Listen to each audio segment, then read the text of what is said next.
acompaña el día de hoy Natalia Tamayo. Ella es economista de formación, tiene un diplomado en políticas públicas por la Flaxo, una especialización superior en historia por la Universidad Andina Simón Bolívar, tiene una maestría en historia por la Universidad Pablo Olavide de España y actualmente es candidata a doctora en historia por la misma institución.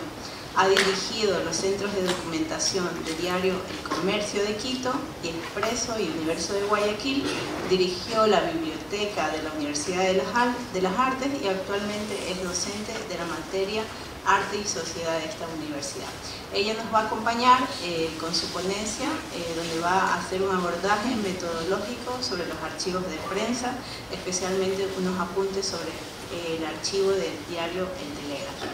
También está con nosotros Ricardo Borges, arquitecto y fotógrafo documentalista, trabaja como fotógrafo independiente, ejerció la arquitectura entre 1995 y el año 2000, formó parte del colectivo Sucata, colaboró en el programa de Historia de la Arquitectura de Guayaquil y con el Instituto de Planeamiento Urbano y Regional.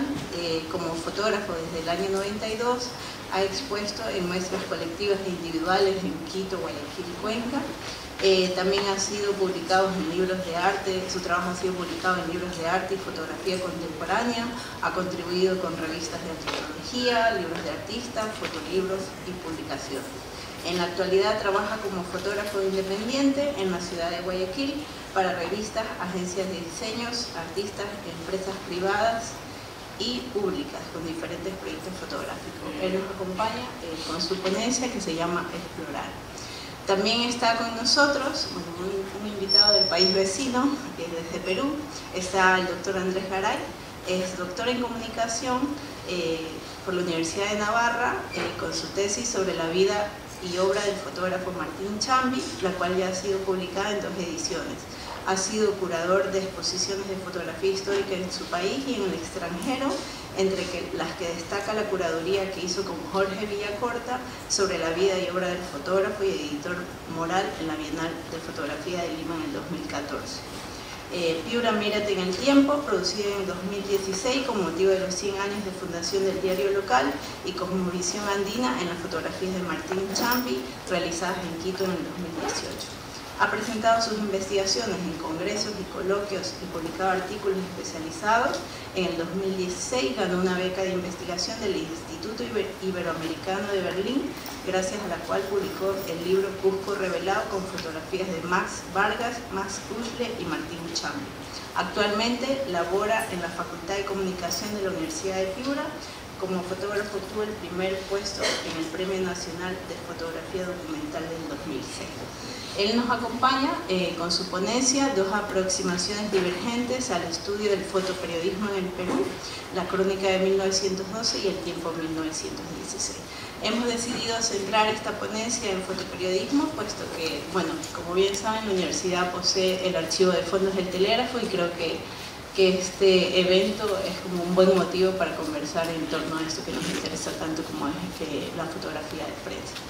Le doy la bienvenida a Natalia, con quien vamos a empezar. Gracias.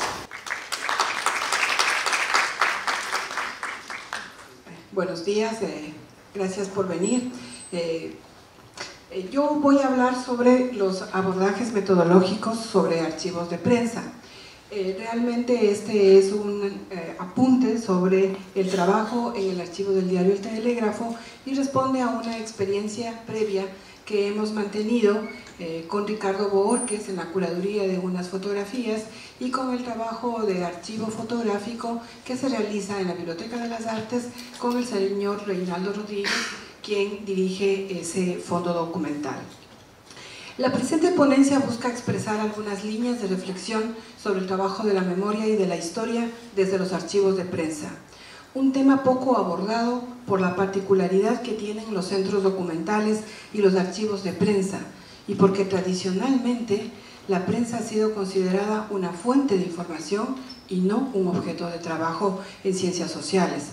Abordo esta reflexión desde la singularidad que implica trabajar con fondos hemerográficos y fotográficos, tomando para ello como ejemplo el archivo del telégrafo, el mismo que fue entregado a la Universidad de las Artes en octubre del 2015 para ser conservado y puesto a disposición del público y que integra los fondos de la Biblioteca de las Artes.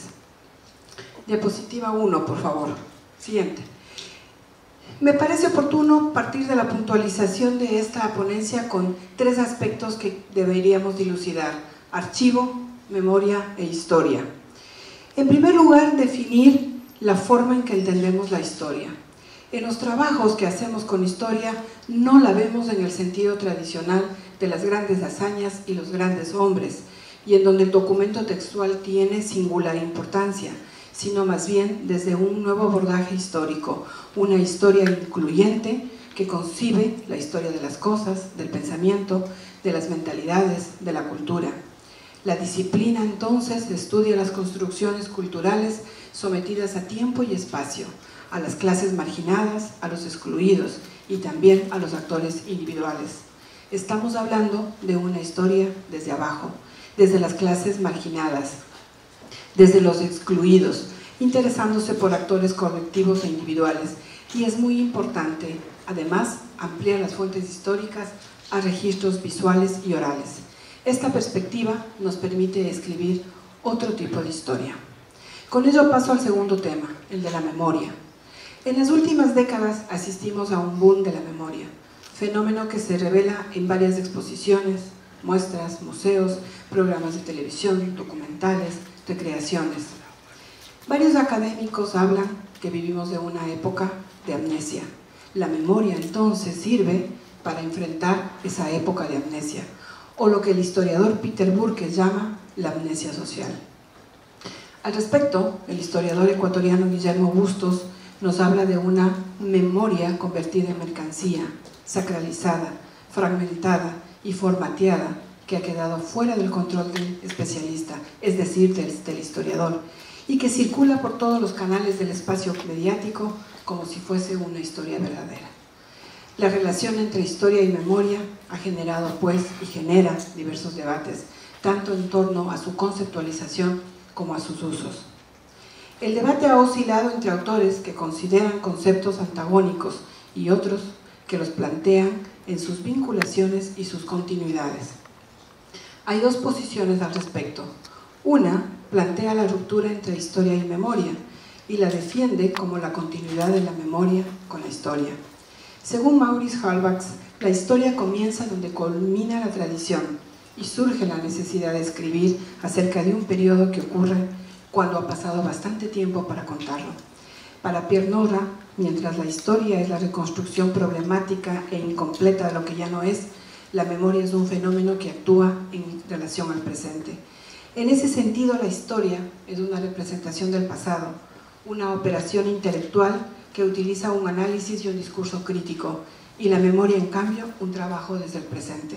Un acercamiento al pasado en busca de resignificación que le dé a ese pasado un sentido hacia el futuro. En eso es muy importante el aporte de Elizabeth Jelin, que nos habla de las memorias en plural, entendidas estas como procesos subjetivos anclados en experiencias y marcas materiales y simbólicas.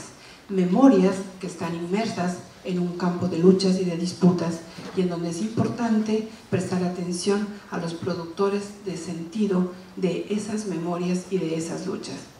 Finalmente, el archivo, que es el último concepto, entenderlo no solo como el espacio físico que lo tenemos en nuestro imaginario, sino como la construcción conformada por documentos u objetos que han sido seleccionados, organizados y, en el mejor de los casos, catalogados, indexados y que esperan ser leídos, utilizados y narrativizados. Los archivos, en ese sentido, juegan un papel simbólico en la construcción de identidades individuales y colectivos. Son lugares de memoria a los cuales se les puede interpelar sobre el ser individual y sobre el ser colectivo.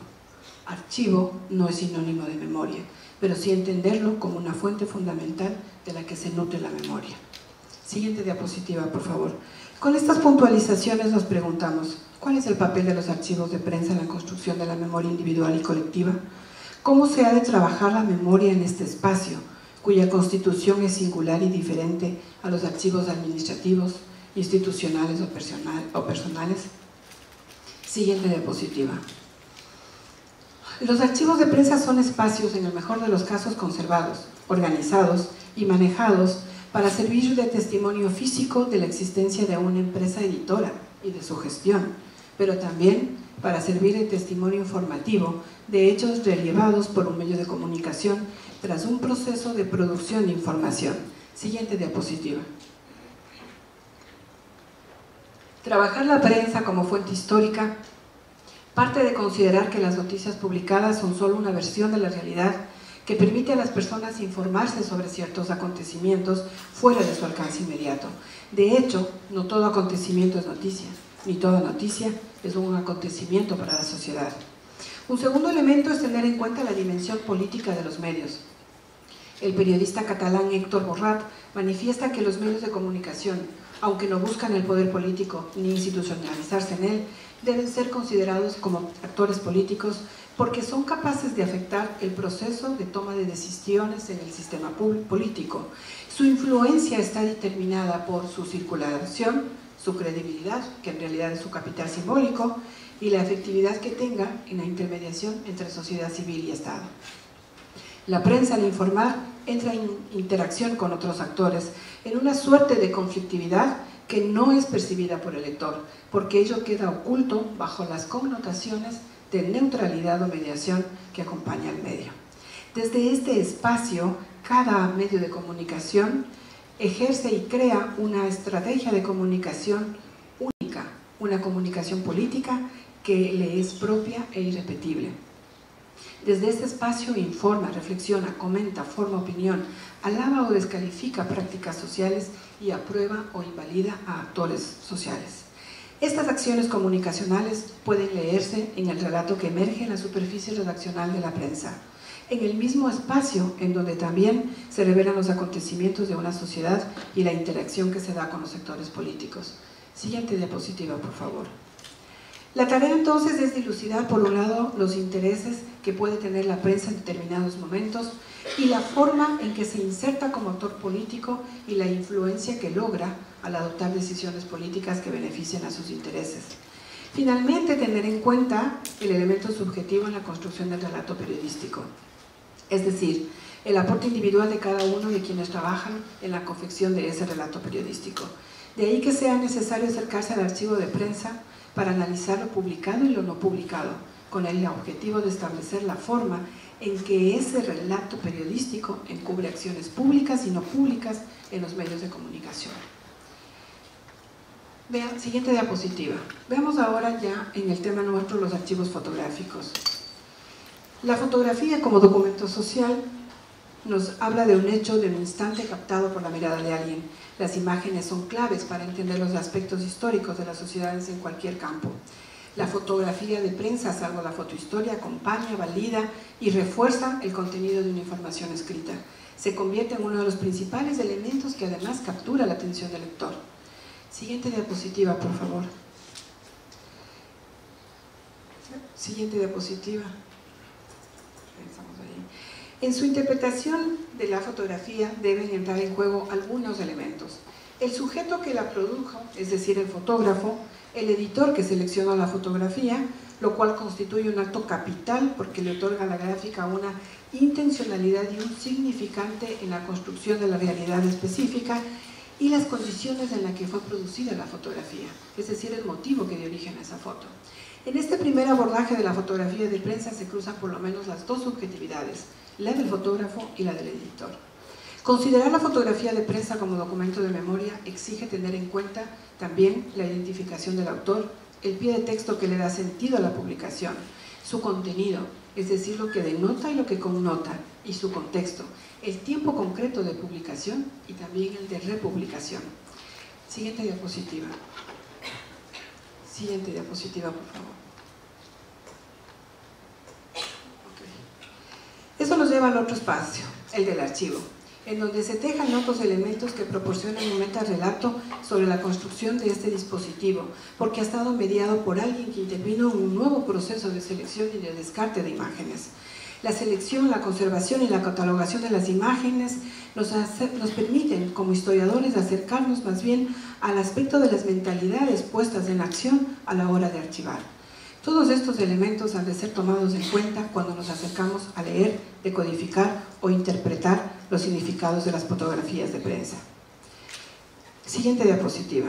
El archivo de diario El Telégrafo. Lo que les voy a expresar ahora, y espero ya no tener, creo que tengo muy poco tiempo, es hablar de la experiencia que hemos realizado con los compañeros que les mencioné al inicio de esta ponencia. Abordar el archivo del telégrafo nos lleva a mirar también la manera general de la historia de la institución de la que proviene. Fundado en 1884 por el empresario chileno Juan Murillo Miró, fue cerrado el 3 de julio de 1886 en medio de las confrontaciones entre liberales y conservadores. Volvió a circular un año después tras el triunfo liberal de 1895. En 1898 fue vendido a José Abel Castillo, cuya familia dirigió el periódico hasta la década de los 90. El telégrafo creció y se consolidó como un periódico comercial y publicitario gracias al auge cacaotero y la integración nacional de principios del siglo XX.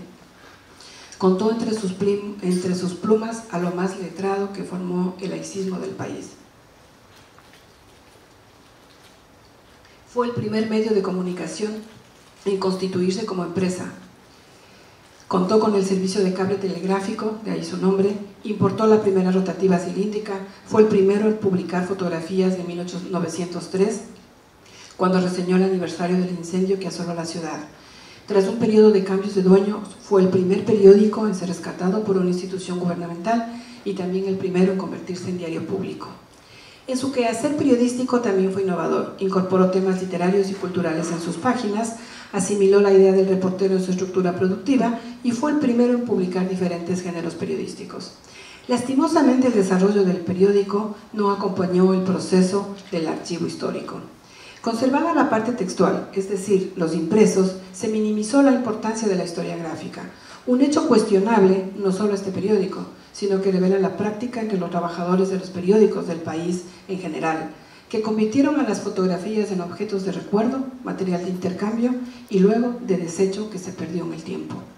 Sin embargo, de ello, el archivo fotográfico, con sus 1.4 millones de imágenes conservadas por la Universidad de las Artes, dan cuenta de un universo rico de imágenes y contenidos, de los cuales solo me atrevo a enumerar algunos aspectos para tener en cuenta a la hora de trazar pautas investigativas.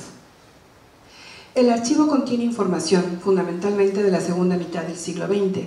Una periodización que refleje el contenido por época o etapa histórica es aún materia pendiente que podría solventarse con un trabajo exhaustivo de digitalización y documentación.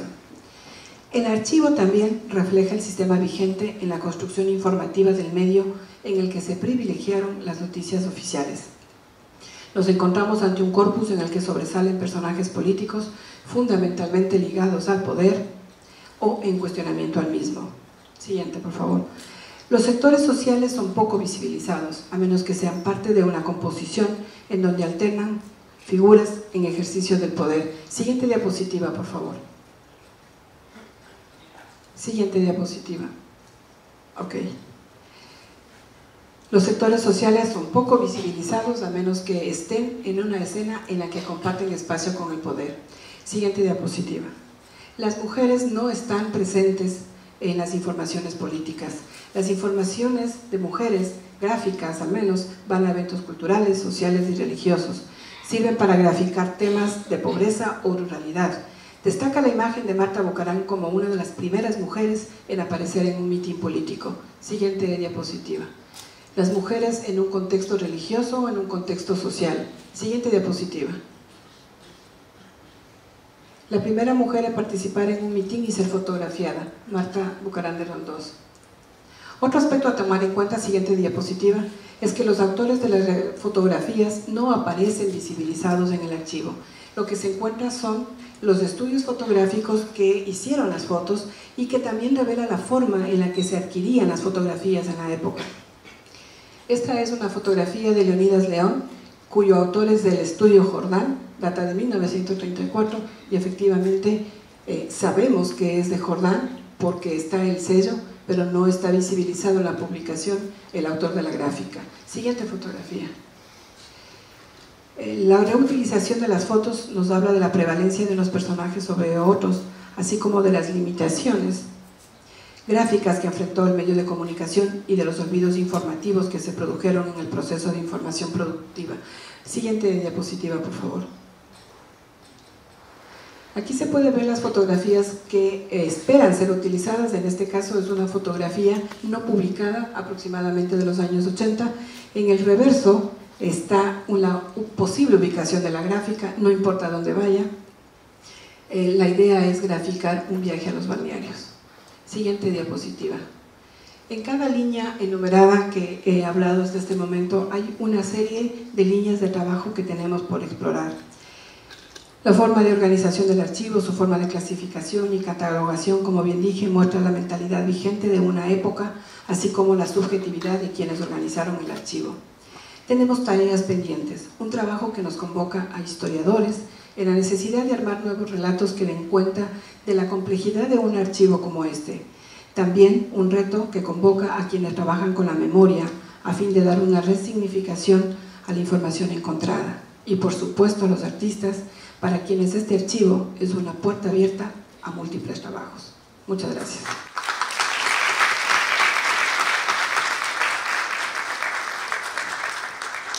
Bueno, vamos a pasar a la siguiente ponencia y al final vamos a dejar un pequeño espacio abierto para las intervenciones del público. A continuación nos acompaña Ricardo Borges. Él, bueno, ha hecho una exploración como fotógrafo de lo que también son las imágenes que se encuentran dentro del archivo del Telégrafo. Bueno, antes de empezar me gustaría comentar que yo también colaboré con el diario El Telégrafo como fotógrafo externo en la sección de retratos, página 12, entre los años 2008 y 2010. No soy investigador, pero constantemente exploro temas cercanos a mí.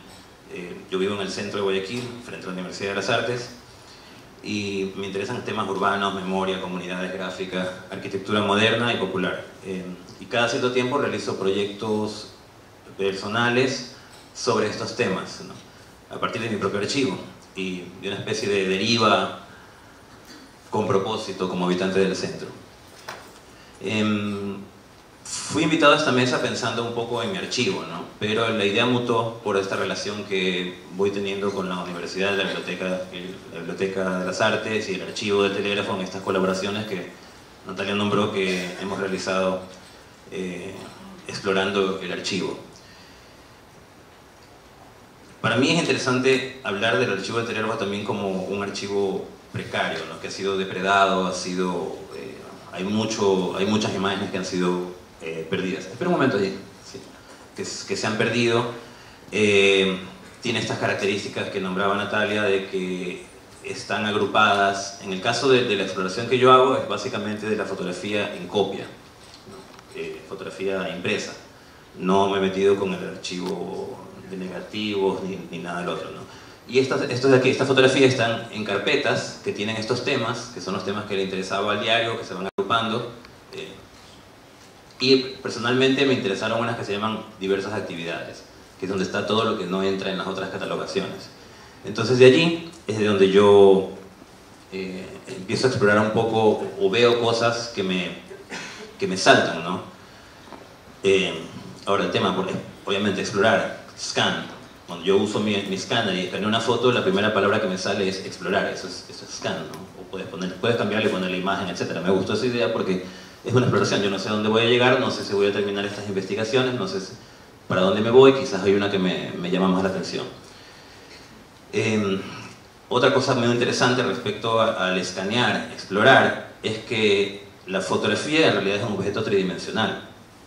O sea, la copia fotográfica tiene un color, un grosor, una textura, un material, un anverso, un reverso, y sobre todo las del diario tienen un montón de anotaciones, sellos hechas en momentos distintos, o sea, el momento del ingreso de la foto al diario, el momento en que es utilizada, el momento en que es guardada, el momento en que es vuelta a sacar, vuelta a utilizar, ¿no? Entonces hay una serie de elementos. Yo no me meto con esa parte, yo no me meto con la parte, o sea, me meto con la parte de la imagen, no con la parte del diario en sí. Pero es importante resaltar que esto, que una exploración, un escaneo, todo esto lo convierte en algo bidimensional, o sea, como que lo hace inmediato, ¿no? en vez de tener, hace perder esta densidad de la historia de la foto. La otra parte interesante es que las fotos tampoco me interesa si fueron publicadas o no. Muchas de estas fueron publicadas, otras no. E incluso está marcado en algunas, no y sí. Pero bueno, en fin, me parece súper interesante que en este contenedor, que es el archivo del telégrafo, existan todas estas imágenes, estén localizadas en un solo sitio. Vale la pena abrirlo y ver qué carga nos trae para contar historias, ¿no? Entonces, son esas tres exploraciones o líneas que me gustaría ir ensanchando o tramando para ir creando otras historias que quizás hagan falta como sociedad, como cultura, como arte, no lo sé. Entonces la primera es retratos, que es una pequeña selección de retratos de estudio. Primero, cómo se construían las imágenes que van formando el archivo, ¿no? Entonces, en una época, si uno hablaba del presidente, el presidente mandaba una foto. Si uno hablaba de tal otra persona, mandaba una foto. O sea, no habían fotoreporteros de planta que cubrieran esas cosas allí, esas cosas allí, ¿no? Entonces hay una serie de retratos de estudio. Estudios fotográficos, en una época, hasta los años 70, eran como muy importantes. Estaban localizados principalmente en el centro de la ciudad. Y era donde tú ibas y te tomabas fotos como esa. Esa foto de aquí debe ser de los años 30, no está datada. Siguiente. Pero es una nadadora, Electra Ballén. Y no tiene datos de qué estudio es. La siguiente. ¿Podemos volver un momento? Claro, entonces, esta de aquí es la típica fotografía. Existen, bueno, he revisado muchas carpetas y habré visto unas 60 o más. Hay montones de fotos de estudio. Las que quedan en el diario son, creo que de los años 50 hasta fines de los 60, principios de los 70, ¿no? Las anteriores han desaparecido. Me interesa a mí mucho el tema de la iluminación. Son retratos casi siempre masculinos. Por ejemplo, este es Humberto Mata Salvador, que era un empresario, padre del que fue candidato a presidente Humberto Mata. Bueno, acá a la derecha podemos ver el sello de Foto González, que es creo que es el estudio fotográfico que nombra Ángel Emilio Hidalgo en su historia de la fotografía en Guayaquil entre los años 10 a los 20. Que hay una serie de estudios importantes, pero esta época de acá, los años 60, no está explorada. Siguiente. Harry Eiser Flores, otro empresario de los años 60. Y acá, por ejemplo, es importante ver también, a mí me interesa mucho la parte gráfica, el sello, cómo se autorrepresenta el estudio fotográfico, ¿no? Muchas de estas contienen incluso la ubicación, y creo que sería muy interesante poder ir logrando toda una trama sobre la ubicación, los usos. Aún se pueden encontrar a las personas que trabajaron allí y crear un poco una historia de la fotografía que aquí no se crea, que es una fotografía más comercial, ¿no? Siguiente. Siguiente. Esta está firmada por el anverso y el reverso. Esto, por ejemplo, de aquí se puede empezar a hablar de las fotografías que han sido entregadas al diario para... no sé, se necesita hablar de esta persona y él entrega una foto que es de su archivo personal, está incluso dedicada, una foto dedicada a su mujer, ¿no? Siguiente. Henry Kronfle, el mismo, por ejemplo, yo no conocía a este estudio M. Wengerow, pero encuentro muchas fotografías allí. Seguramente también, eso es interesante, este estudio estuvo localizado cerca del diario, y se crean estas redes, ¿no? El siguiente. Siguiente. Pedro Carbo 613, segundo piso. Siguiente. Bueno, esta me interesa mucho porque aquí he puesto una selección de unas 7 retratos, ¿no? Pero en realidad es difícil encontrar retratos de mujeres. Y las mujeres aparecen en estas fotos de estudio porque son o nadadoras, o en este caso artistas. Es como, no existe más. Bueno, ella es Fresa Saavedra, que si saben es una compositora y cantante de pasillos, de música nacional, es madre de Hilda Murillo, y sigue vigente. Yo todavía la vi cantando en algún homenaje a JJ hace unos 2 o 3 años. Siguiente. El otro, voy a pasar rapidísimo, la otra línea que me interesa mucho le he puesto devolver. Entonces, otra de las formas en que se ha generado archivo en una especie de interacción de la prensa con el público a nivel de las imágenes fue la foto del recuerdo, página 5A, que fue publicada durante la década de los 90. Son fotografías de archivos familiares, algunas arrancadas de álbumes de los lectores, enviadas al diario junto con un texto descriptivo. Muchas de estas fotos no fueron devueltas ni publicadas, quebrando esta circulación de la memoria y formando el archivo del diario, ¿no? Entonces, devolver, obviamente, esta foto tomada, devolver, etc., ¿no? La fotografía, la carta, la grapa, el clip terminan formando una sola pieza junto con el texto escrito a mano o máquina y la mano del que la recibió. Devolver es como queda marcada en algunas fotos que no eran propiedad del diario. Fue una de las formas más intensas de interacción entre el diario y el público. Una primera forma de exponer lo íntimo, su propia memoria y hacerla pública. Como una especie de Facebook primigenio, más o menos, ¿no? Ahora, ¿qué es eso privado? ¿Qué imágenes forman esos recuerdos del público que son necesarias ser publicadas, ¿no? Obviamente es conmemoraciones, nuevamente lo que hablaba Natalia es conmemoraciones, lo político, la firma de un protocolo, eventos sociales de un pasado aún más remoto. O sea, esto fue entregado al diario en los años 90, pero son de 30, 40, 50, ¿no? Hay cosas muy interesantes siguientes. Esta primera son seis cartas enviadas por la señora Amelia de Mora, Anda de Mora, Lojana, y que denotan esta relación. Esta es de una época correspondiente a los años 70, 72 de la Junta Militar, que luego la preside Bombita, Guillermo Rodríguez Lara, y ahí está, no sé, para mí me muestra esa relación entre la cultura, lo militar, lo político.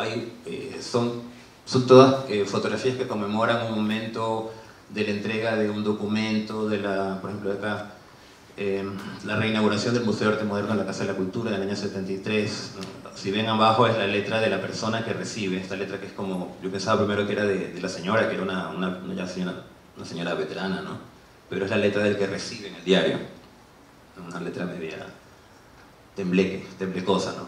Con una serie de anotaciones que sería interesante también averiguar qué son, ¿no? Pero para mí, en el caso específico, a mí me interesa mucho esto como objeto, ¿no? Siguiente. ¿No? Son varias de estas cartas. Esta señora estaba pues dándole duro para rescatar la memoria de este pasado suyo, ¿no? Y de su familia, ¿no?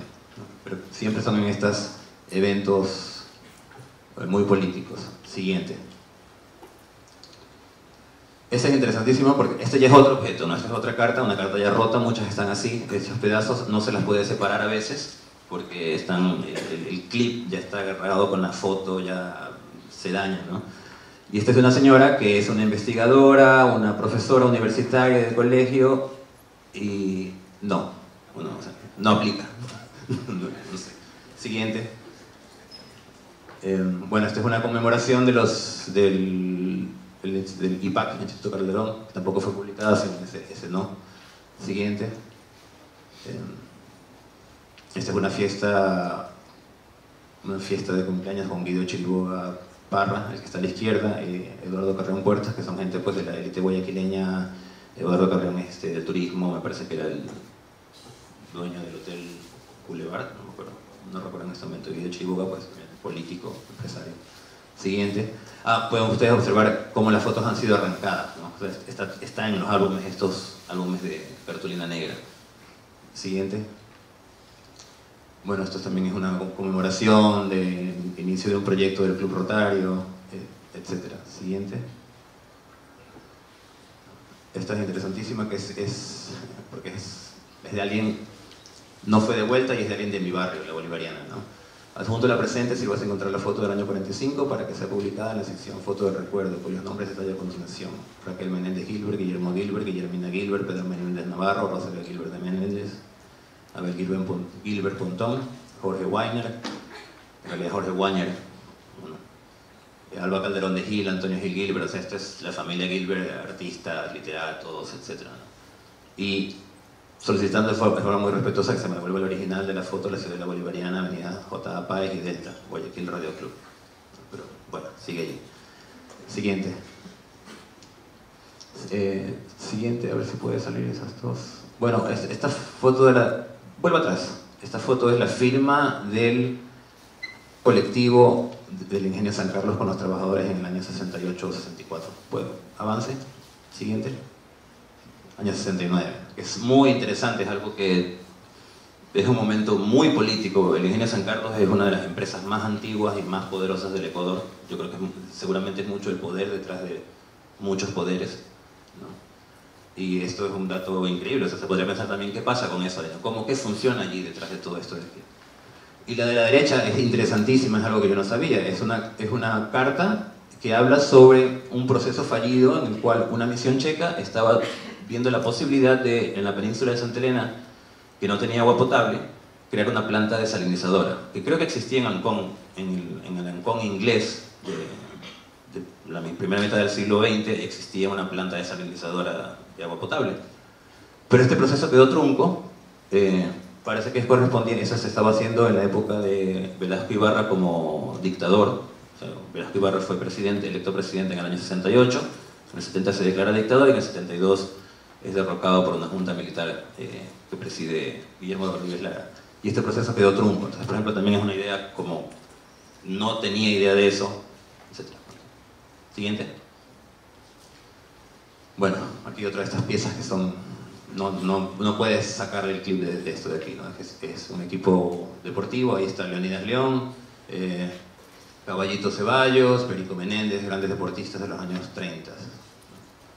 Siguiente. Esta también es lindísima, que es un acto conmemorativo en las elecciones del año 44, es Velasco Ibarra en el centro, y con los músicos de la época, que son Gonzalo Vera Santos y Alberto Ballén. Gonzalo Vera Santos es el que musicaliza Romance de mi destino y otras importantes pasillas. Siguiente. Bien. Y el último la última línea que me interesó mucho es sobre Helio Armas. Helio Armas, cuyas fotografías destacan en el archivo por su tamaño, siempre en formato 8x11 pulgadas o cercanos, y compuestas con una economía formal muy potente, ¿no? Helio Armas fue un fotógrafo que se movía entre el mundo del fotoperiodismo, la publicidad y la fotografía artística. Esta última denominación propia, como podemos ver en sus sellos, ¿no? Esta es una historia de los sellos, más o menos. Foto de Helio Armas, escrito por alguien del diario, tenía su sello de colaborador del diario, luego tiene un sello ya cuando eres una persona, un fotógrafo independiente, y por último ya Helio Armas, arte y fotografía. Él trabajó entre los años 60 y mediados del 2000. En este momento él sigue vivo, no ejerce, pero está bastante enfermo. Es un poco difícil acceder a él y acceder a la información de él. La información está por ahí desperdigada. Está solamente como un abrebocas de lo que encuentro en el diario y que me interesaría, sí, muchísimo conocer más sobre él. Creo que es necesario investigar sobre este y otros fotógrafos que forman parte de la fotografía publicitaria o comercial, cercana a la prensa, a la televisión, a la industria, élites y poder, y que han creado nuestro entorno de imágenes, sobre todo hasta los años 90 y 2000. Hay una anécdota interesantísima de Helio Armas, y es que él tomó una foto a Luis Novoa Naranjo. Él tenía un estudio donde también tomaba fotos pasaportes, y Luis Novoa Naranjo va a que le haga la foto, y Helio Armas le pide si puede hacer un retrato, y el otro acepta, ¿no? Y le hace un retrato. Al poco tiempo se muere Luis Novoa Naranjo, él tiene un retrato colgado en su estudio, la gente entraba y empiezan a comprárselo. Y él hace copias y hace copias y hace copias, y sigue vende, hasta que finalmente pregunta, oye, ¿por qué tanto interés en la foto de Helio Armas, no? Y es que esa foto es la única foto en que Helio está, en esa foto de Luis Novoa, es la única foto en que Luis Novoa Naranjo está con un anillo.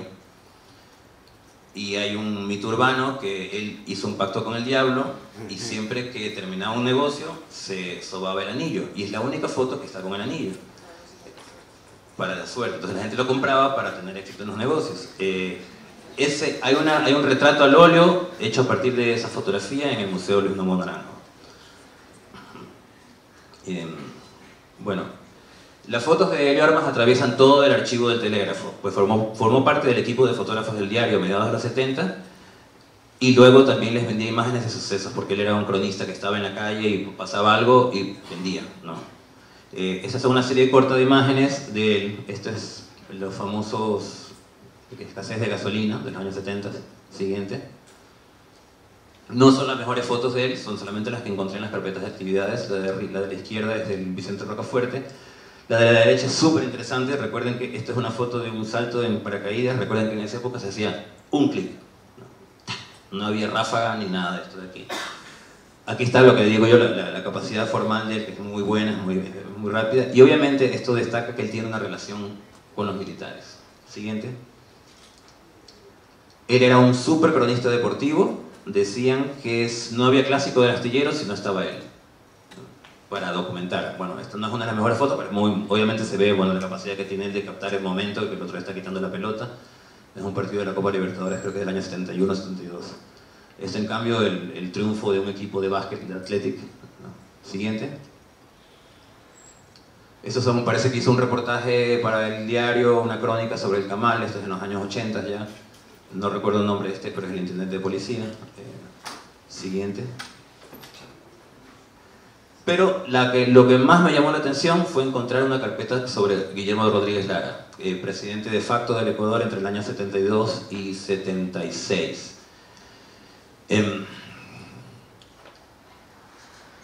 Las imágenes de Helio Armas revelan una íntima relación con el poder, una cercanía en la cúpula militar.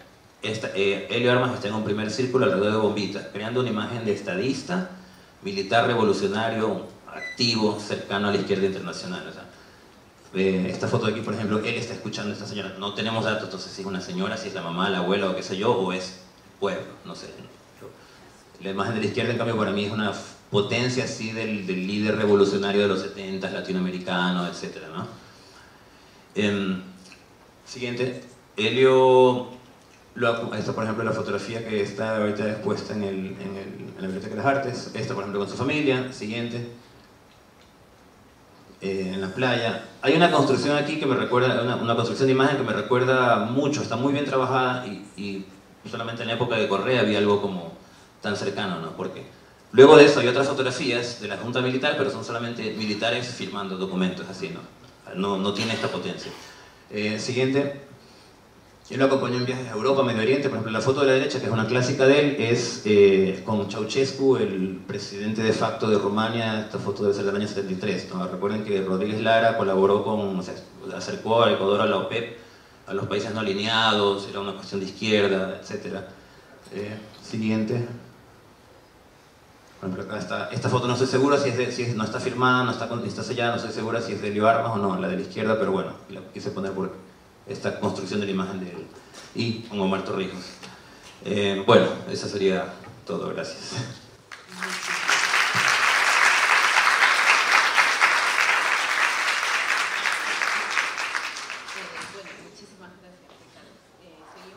Buenos días a todos. Bueno, me voy a poner aquí porque si no me voy a quedar sin cuello por mostrar.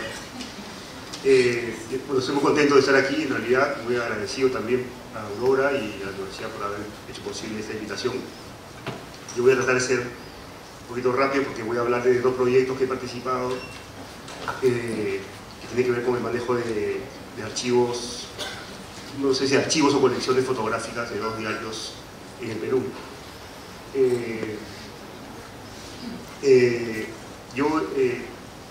Cuando empecé a hacer mi tesis doctoral sobre Martín Chambi el año 98, hice un trabajo de campo en el Cusco de 6 meses, trabajando en el propio archivo, y entre la abundante documentación y entre todo el universo de Martín Chambi, este gran fotógrafo andino, pues hubo un elemento que me llamó mucho la atención, que ya no pude investigarlo porque no contaba con suficientes existencias como para ahondar, que fue su trabajo de fotoreportero, o conocido también como corresponsal gráfico de uno de los diarios más importantes del Perú, que era La Crónica.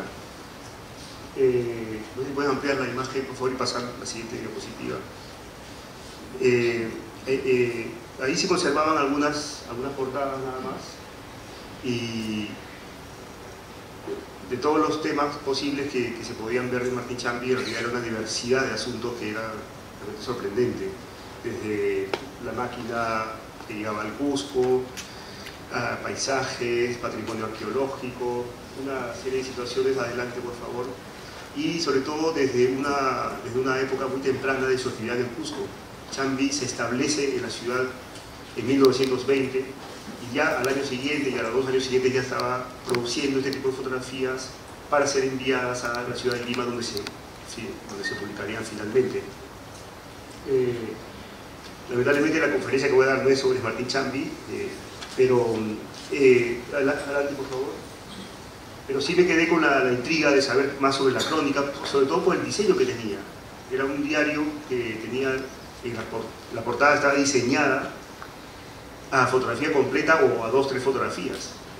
Y el año 2021, que es cuando yo tomé contacto con la crónica, digamos, a través de la investigación sobre Martín Chambi. Adelante, por favor.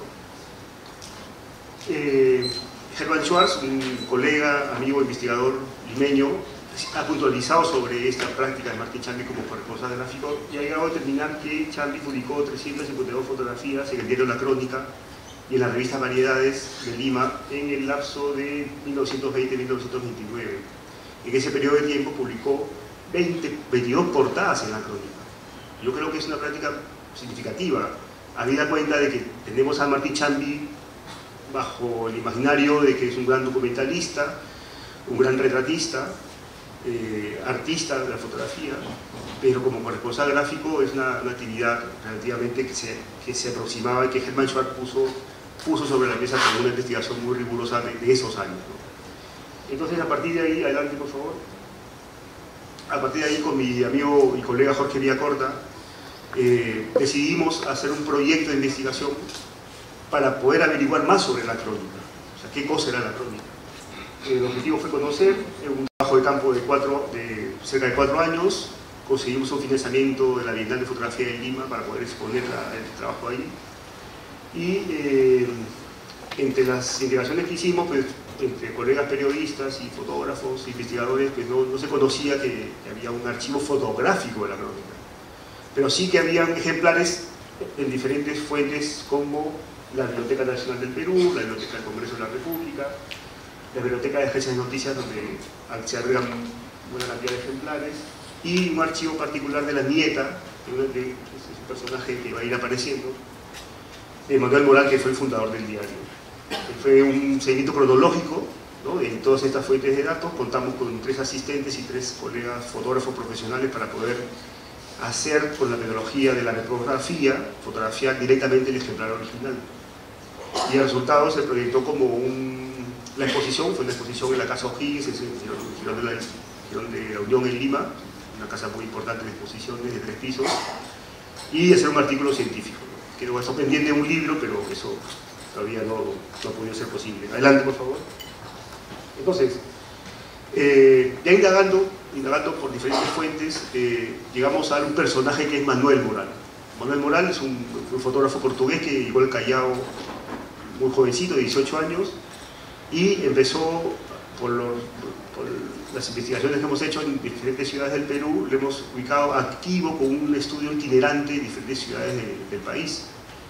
Pero en el año 1903 se establece en Lima, en Jirón de la Unión, hace su estudio y, bueno, fallece también a una edad temprana de 48 años en 1913. Adelante, por favor.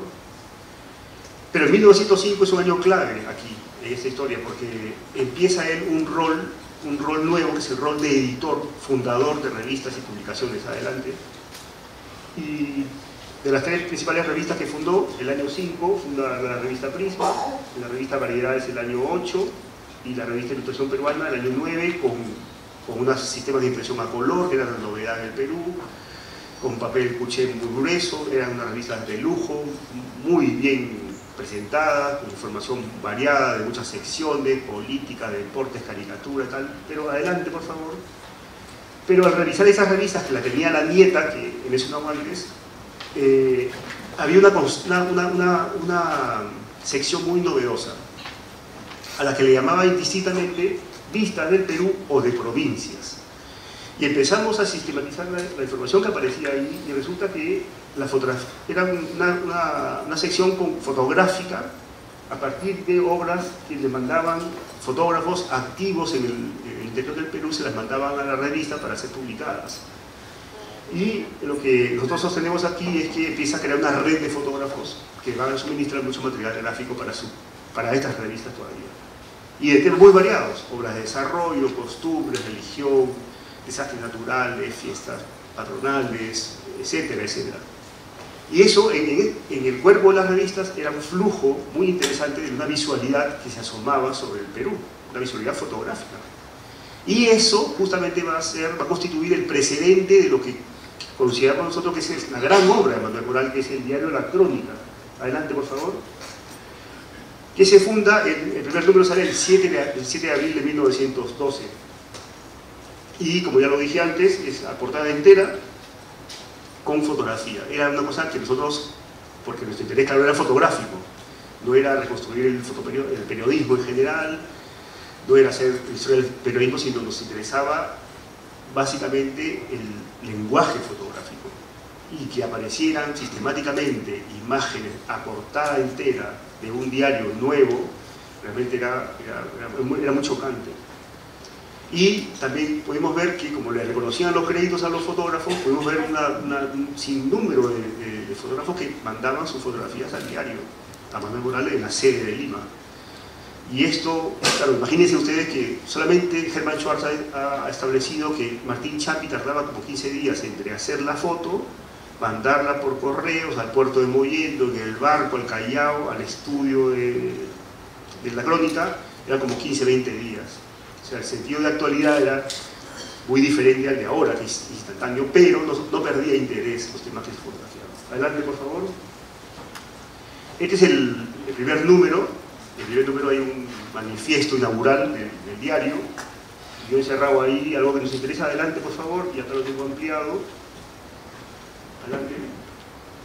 Dice, la información gráfica de los sucesos del día más importantes es otra de las exigencias que los diarios modernos procuran satisfacer, y que por nuestra parte llenaremos con toda la abundancia, oportunidad y amplitud que nos permita la actividad de nuestros reporteres gráficos y nuestros acreditados talleres de fotograbados. Esa frase sintetiza el pensamiento de Manuel Moral respecto al manejo y a la organización de información gráfica con una ambición sin precedentes en el Perú. Hemos comparado más o menos, someramente, con los diarios contemporáneos como El Comercio, la prensa de Lima, los más importantes, y en realidad no tenían todavía posibilidades de imprimir fotografías. Adelante. Y al año siguiente saca también un editorial, un manifiesto, mucho más puntual. Esto no lo he podido fotografiar, lo ha escrito, dice: en todos los países donde existe una prensa bien organizada, el reporte gráfico, así está escrito, es rodea esencial e imprescindible de un mecanismo informativo, y la sociedad que se da cuenta de esta importancia presta al fotógrafo de prensa todas las posibilidades necesarias para el cumplimiento de su misión. Claro, estamos hablando de una profesión nueva. No habían escuelas de comunicaciones, de periodismo, mucho menos de fotografía de prensa. Y lo que nosotros creemos es que muchos de los fotógrafos activos en el Perú, con sus estudios fotográficos, es decir, que eran retratistas, también empezaron a desarrollar una mirada sobre el acontecer local, ¿no?, o alrededor, que podría ser interesante publicarse en estos medios. Esto realmente es muy complejo, pero creo que sí nos lleva a una situación muy novedosa. Adelante, por favor. Bueno, yo he traído a una pequeña parte de ejemplos. Esta es la portada del año del terremoto de Piura, la ciudad donde yo vivo, de 1912. Adelante, por favor. Tienes movimientos políticos revueltas en provincias. Tienes un convenio de estudiantes americanos en la Municipalidad de Lima. Adelante, por favor. Tienes la huelga de los motoristas y conductores en la ciudad, ahí luego se firmó el convenio. Tienes escenas de la selva, de evangelización de un sacerdote con las comunidades indígenas. Adelante, por favor. Tienes una celebración del 28 de julio que nació en Patrias en el Perú, en un cerro, una roca arriba, algo excéntrico ahí, ¿no? Pero la nota de poner la bandera en la cima de las cumbres. Y a la derecha tenemos una noticia muy divertida que es en Zorritos, que es una zona muy fronteriza con Ecuador, acá en el norte del Perú. Es un mero gigante, ¿no? El pez gigante es un mero gigante. Tomaron la foto, la mandaron. Estamos hablando de 1913, ¿no? 1913. Adelante, por favor. Y esta también de 1913, estamos en la parte sur del Perú, la zona de Arequipa.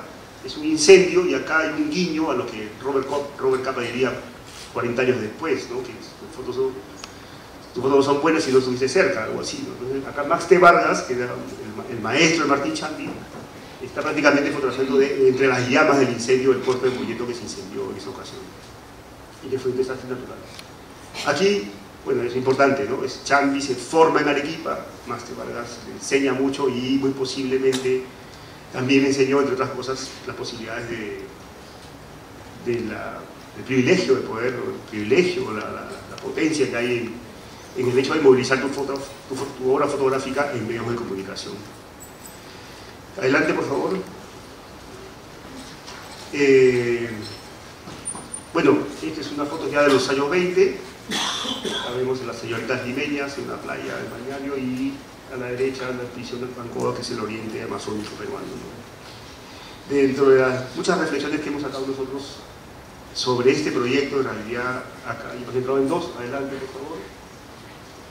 Que es que el origen de la modernidad de la fotografía peruana, en lo que se refiere a organización y transferencia de contenido a un gran público, está marcada por la fotografía informativa promovida por la crónica.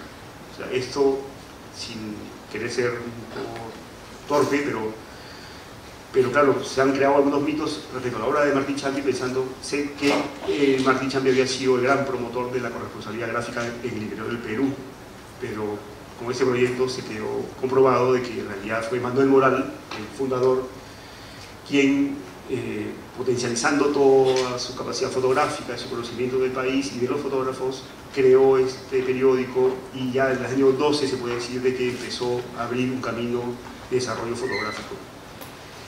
Y de hecho abre muchas posibilidades de la investigación. Yo lo he abordado desde el punto de vista fotográfico y todavía es incompleto, porque actualmente estoy haciendo con un alumno, estamos tratando de cuantificar, en realidad estamos revisando los primeros 15 años de la crónica y sistematizar para ver exactamente desde el punto de vista ya de estadístico cuántas fotos fueron de provincias, de Lima y los temas. Es un proyecto que también es un poco largo. El siguiente proyecto tiene que ver, adelante por favor, tiene que ver con un proyecto que hice sobre un periódico local en la ciudad donde yo vivo, que es Piura, que se fundó en 1916, o sea, a los 4 años de haberse fundado la crónica, es decir, prácticamente son contemporáneos de su nacimiento. Pero la historia va a ser un poquito diferente, va a ver ahora. El objetivo fue, se me contacta conmigo la gente del diario y con la universidad para hacer una exposición celebrando el centenario del diario del año 2016. Y el objetivo fue hacer una exposición y también un libro que también no se ha hecho, pero por lo menos la exposición sí se hizo, y era ofrecer a la colectividad piurana una suerte de experiencia sobre el recuerdo y conocimiento de la memoria reciente de Piura. ¿Por qué les digo reciente? Porque se lo voy a explicar en la lámina siguiente. Bueno, la formulación del proyecto fue el año anterior, fueron 12 meses, y el objeto de estudio, acá viene lo interesante, el objeto de estudio sobre este proyecto fue el archivo de negativos del diario, no fueron los periódicos originales. Entonces aquí sí cambia un poco la situación. Adelante, por favor.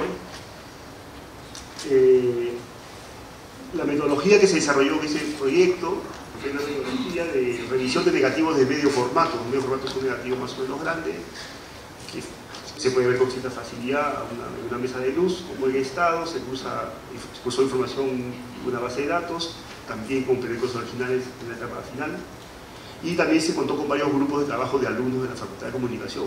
Esto fue fundamental en el diseño del proyecto porque a mí me interesaba que los chicos piuranos pudieran hacer este proyecto y que también ellos mismos, yo pudiera ver en ellos mismos la reacción que tenían ante una Piura en la que ellos no habían conocido sino sus padres. Y realmente fue muy bonito porque se asombraron en casi todas las fases del proyecto. En los criterios de selección, acá hay un dato que lo he marcado en color, los primeros negativos del año 57. Claro, estamos diciendo de que el diario se fundó el 16, ¿por qué los primeros negativos son del 57? Pues resulta que las máquinas de fotograbados fueron adquiridas en el año 56, en el diario del Tiempo recién.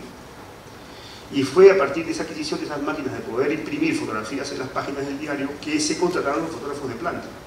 Bueno, fotógrafos, no sé cómo se habrán reclutado, pero hubo 3 o 4 fotógrafos que empezaron a hacer fotografías para el propio diario, y es a partir de ese momento que se empieza a generar su propio archivo de negativos fotográficos. Un tesista ha revisado lo que pasó fotográficamente del 56 al 16 y resulta que no hay fotografías.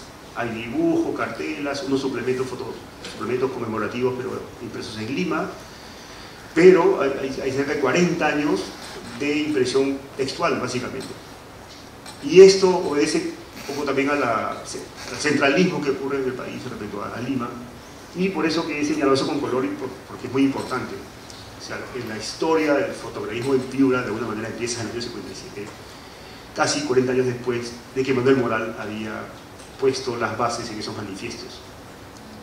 Bueno, los temas eran de Piura, ciudad y provincias, y se intentó revelar una Piura diferente por lo pasado, pero con aspectos relativamente vigentes.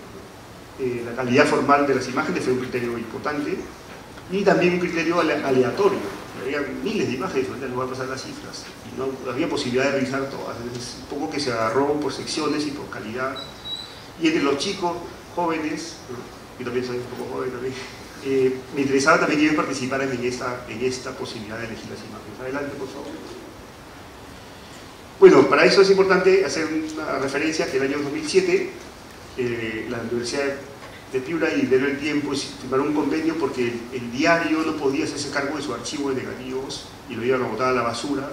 Entonces, en un convenio interinstitucional se acordó en pasar todo el archivo de negativos a la custodia de la universidad.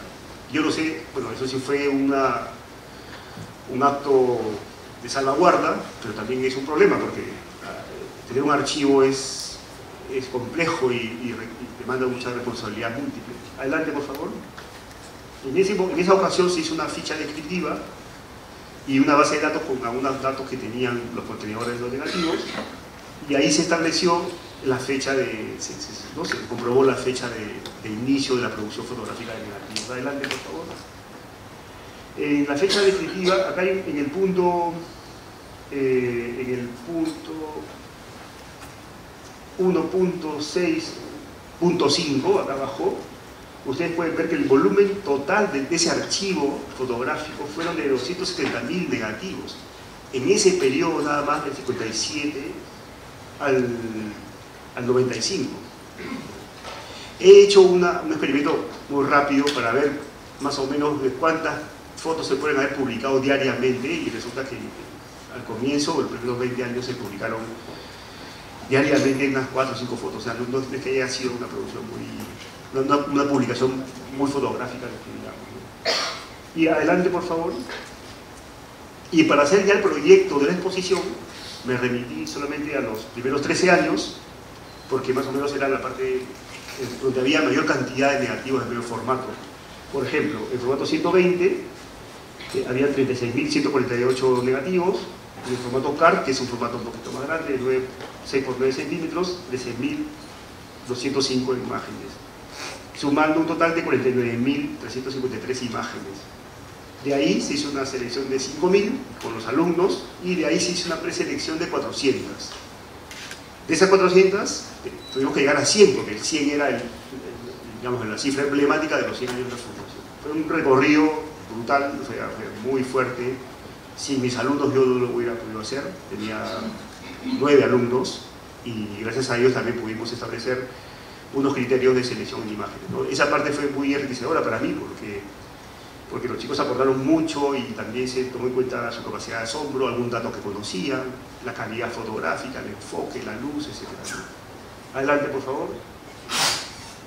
Acá tenemos las imágenes de los procesos. Tenemos un proceso de limpieza simple de los negativos, de parte de la conservación. Vino la técnica de Lima a distribuirlos, y luego se pasó la tercera imagen al escaneo, ¿no? Y a la visualización. Adelante, por favor. Y aquí esa es la parte quizá más el clima del asunto para ellos, porque se podía ver en positivo las imágenes que antes, durante muchos meses, solamente las habíamos visto en negativos. Y eran unas imágenes vueltas a revelar. Esa parte fue, ¿verdad?, antropológicamente muy interesante. Adelante, por favor. Y luego la exposición, claro, la idea era poder poner todos los módulos y los paneles en la Plaza de Armas de Piura. Según conteo que hizo un departamento de la universidad, se llegaron a cerca de 80.000 visitas, pero el permiso que nos dio la municipalidad fue solamente de 15 días, entonces hubiera gustado tener más días ahí. Y fue muy gratificante porque muchos profesores de colegios llevaban a sus alumnos a ver, ¿no? A ver la exposición. Fue realmente muy emocionante y muy bonito. Adelante, por favor. Acá tengo unas imágenes que he seleccionado, las piletas de mercado. Esta es una Piura que ya no existe, para bien o para mal, pero por ejemplo el mercado modelo de Piura antes tenía una piscina para que las mamás pudieran dejar ahí sus hijos, y se compraban, pero ese servicio ya no existe, es un basural ahora, lamentablemente. El puente de Pablo, pues antes había un puente para cruzar, bueno, sí se han mejorado algunos puentes. Adelante, por favor. Hay una fiesta tradicional que es patrimonio cultural religioso del Perú, que es la Semana Santa de Catacaos, que es un pueblito de artesanos cerca de Piura. Y también empezamos a ver un poco la construcción de las imágenes de los fotoreporteros, ¿no? Cómo se mueve, cómo se desplazan, va a unos sitios más altos para poder abarcar grandes multitudes, exposiciones correctas. Adelante. Los candidatos a la presidencia, como Fernando Belaúnde Terry, en el aeropuerto. Adelante, por favor. Un poco las fiestas tradicionales de la ciudad, el Cachascá, un poco más divertidas, con el manejo del flash. Es uno de los puntos que realmente fue sorprendente, que constatar que estos fotógrafos, que básicamente se identificaron a tres, no habían tenido formación fotográfica y sin embargo tenían unas soluciones visuales muy interesantes. Adelante, por favor. Este es Camino Sechura, que es la parte sur de Piura, que generalmente es arena y está limpiando de la arena. Adelante. El Teatro Municipal recién inaugurado, el puerto de Paita. Adelante. Las lluvias que nos afectan frecuentemente en la zona de Sullana. Adelante. Este es el presidente de facto, Velasco Alvarado, en la llegada a Piura. Impresionante, a mí me impresionó como la cantidad de seguidores que tenía, habiendo sido un régimen dictatorial. Adelante, por favor. El terremoto de 1970. Adelante. Bueno, y ya por ahí más o menos terminando, justamente por manejar un soporte tan sensible como es el negativo, tenemos que tener una serie de cuidados. Primero, identificar la naturaleza. Estábamos ante fotografías periodísticas, eran fotografías artísticas, y había que tener mucho respeto por la carga informativa que tenían estas imágenes, ¿no? Se respetó el negativo completo. Se escaneó el negativo completo y el 99% de las imágenes que fuimos preseleccionando, toda la solución visual estaba puesta en todo el negativo, y fue un criterio imprescindible poder respetar el negativo, la obra completa, ¿no? Luego de haber tenido la preselección, o ya casi la selección, el grupo de periodismo acudió como última fase a los diarios que están depositados en el local del periódico actualmente, y empezaron a cotejar fotos elegidas con periódicos de la época, porque muchos negativos también estaban fechados, y se sorprendieron de que el 50% de las imágenes que nosotros habíamos elegido sin tener la referencia de su publicación o su no publicación estaban publicadas, y eso ayudó mucho justamente a reforzar el valor de las imágenes fotográficas en su totalidad. O sea, el fotógrafo fotografiaba con mucho profesionalismo siempre, no es que una comisión mejor o peor que otra, ¿no? O con más ganas o menos ganas que otras. Y los chicos de periodismo, porque ahí yo los dejé ahí solos, regresaron realmente muy estimulados, ¿no? Y otro punto importante es lidiar con la subjetividad. Sabíamos, y yo era consciente de que este proyecto básicamente tenía que ver con una puesta en escena como proyecto cultural. Ya no estábamos seleccionando fotos como... O sea, yo no hacía el rol de editor gráfico, porque no iba a publicar nada. Simplemente estábamos haciendo un proyecto de exposición a la ciudad, y eso era un proyecto cultural. Por eso que se respetó mucho la función de la naturaleza de las imágenes fotográficas, ¿no? Y aquí el curador, pues sí, tiene que lidiar un poco con las subjetividades, ¿no? Adelante, por favor.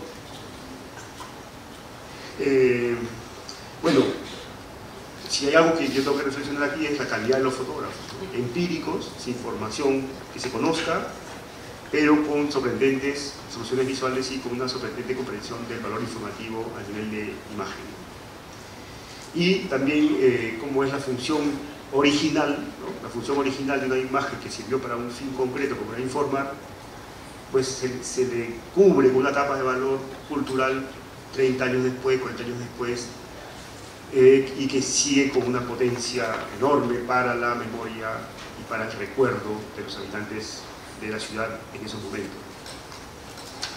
Y para terminar, ya un poco terminando, los dos, adelante por favor, ya los dos proyectos, sí quería dejar claro, ¿no? que fueron dos aproximaciones totalmente diferentes para comprender una misma actividad, que es el fotoperiodismo. En el caso de la crónica, procedimos con fotógrafos con diarios ejemplares originales, y ahí no hubo que cruzar mucha información, porque toda la información estaba puesta en la portada del diario. La fecha, el fotógrafo, el tema. Entonces fue un trabajo que había que ajustar muy bien, asegurar el registro fotográfico en el momento de la exploración, de la investigación, y con eso armar ya una línea de tiempo. Eso por un lado. Y por el diario del tiempo, el archivo de negativos es un mundo flexible, muy abierto a muchas cosas. Este es un proyecto que lo he hecho y que seguramente se podrá hacer muchos otros de otras maneras, pero quizá si habría que hacer una recomendación es, primero, formular un proyecto, ¿no? O sea, qué cosas es lo que se quiere, porque también el archivo fotográfico, el archivo de los periódicos es un mundo de información de intereses múltiples.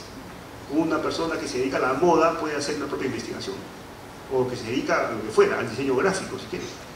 Entonces hay que tener muy claro que en el momento de formular un proyecto hay que tener un objetivo concreto, porque si no, uno que es un apasionado por investigar, te empiezas a ramificar y no llegas nunca a nada. En el camino vas anotando ahí las posibles líneas por desarrollar, que bueno, si da la vida ya se podrán hacer, pero yo sugiero y animo, ¿no? a tener proyectos concretos. Concretar el objetivo y llegar a ese objetivo. A ver si no se llega, lo que fuera, pero yo creo que eso ayuda mucho a ordenar y todo. Y en esa formulación de proyecto también tratar de persuadir, convencer a los directivos, a los dueños, lo que fuera, a que lo financien, ¿no? Porque sí ayuda muchísimo trabajar sabiendo que hay los recursos disponibles para poder llegar a ese objetivo. Bueno, muchísimas gracias.